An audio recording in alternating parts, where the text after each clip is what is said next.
Welcome to my daily podcast challenge. In this today podcast, I have the topic of apps. So in case you don't know that technology is indispensable in our life these days, let alone apps. So you can see the importance of apps right now.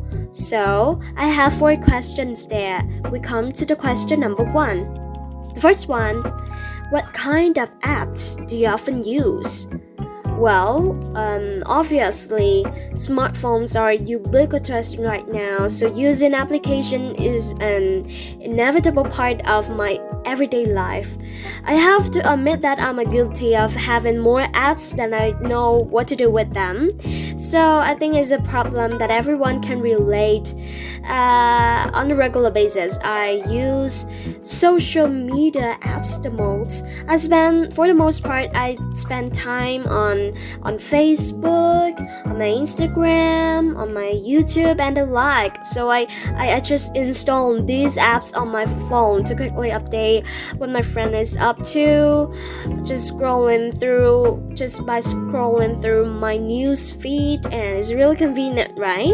At the same time, I can also get too obsessed with my social media profile, though I really hate the feeling of receiving one notification after another, and it's so eternally distracting, to be honest. Okay, so we come to the second question. Do old people in your country use apps?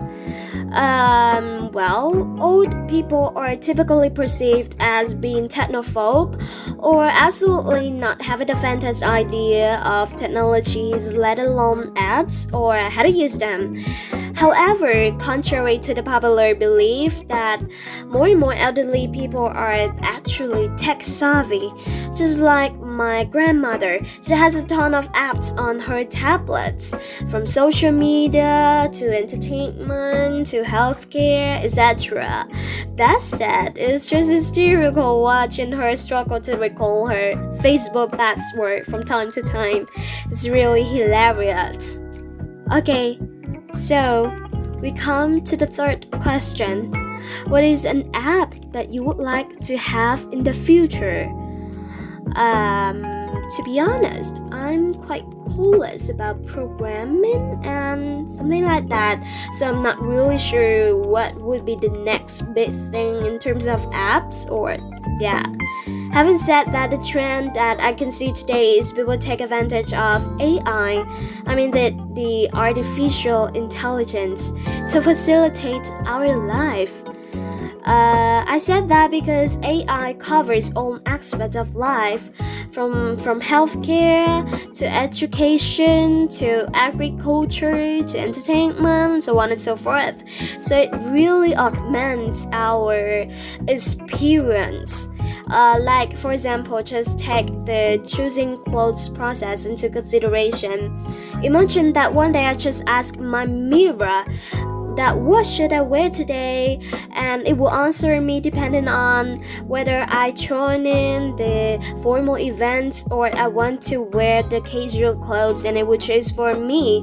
So it's really facilitating my life, and I see that I can control everything without any difficulties, and I think that it wouldn't be far-fetched to think that there would be soon an app that recognizes our face, our voice, or even our shadow as well. Is pretty awesome, right?